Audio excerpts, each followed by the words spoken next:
Tuh, kalau yang sesat di sini itu Syekh Siti Jenar itu sesat. Apa saya bilang sesat? Itu banyak jin-jinnya, silumannya. Itu bukan waliullah, bukan. Malah saya yang nulung, karena saya tahu itu saya nulung. Saya bersihkan Syekh Siti Jenar. Supaya apa? Supaya bisa masuk alam barzah. Selama tidak dibersihkan, orang musyrik tidak akan masuk alam barzah. Dia akan dibawa ke kerajaan jin. Bisa puluhan tahun, bisa ratusan tahun.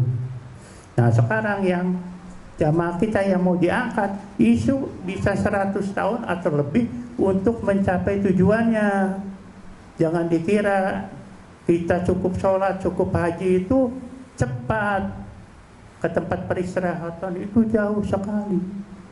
Ya, nih saya kasih tahu. Ratu Bilqis.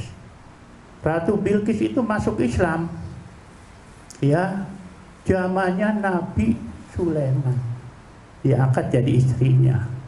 Itu sampai beberapa tahun lalu saya lihat belum sampai ke tempat peristirahatnya. Berapa abad itu lamanya. Padahal dia sudah masuk Islam. Tuh ya. Jadi orang tua jamaah kita yang mengangkat orang tuanya itu orang tua itu sangat bersyukur sekali punya anak soleh. Tapi harus diingat bahwa orang tua yang kita angkat itu masih ngutang amalan, ya. Ingat itu, ngutang amalan. Belum saatnya untuk bisa ke tempat peristirahatan. Nah, syaratnya apa? Anak yang mengangkat itu harus tetap mengikuti pengajian tauhid. Nah, saya berapa sering saya bilang begini ya, ketika pengangkatan apa. Itu berapa banyak orang-orang yang sudah diangkat di Bandung apa orang tuanya. Itu ternyata meninggalkan pengajian. Jadi tidak mau melanjutkan membayar ini apa jaminan orang tuanya yang sudah diangkat. Akhirnya apa? Orang tuanya diturunkan. Sedihnya kayak apa orang tua? Aduh, ini anak solehnya cuma sebentar. Saya tidak menikmati perjalanan, udah tinggal makan tidur di sana ibadah ibaratnya. Itu sekarang kembali lagi menempuh perjalanan. Dan perjalanan itu kadang-kadang tidak mudah. Yang amalannya baik saja, saya lihat kadang-kadang tanah di bawahnya itu kalau gelap ya dilihat, wah itu gelap ada pedang. Itu di bawahnya tuh dia menginjak api, ya. Dia berjalan di atas api itu kan kadang-kadang tidak ditunjukkan, hanya gelap saja yang dapat diterangkan.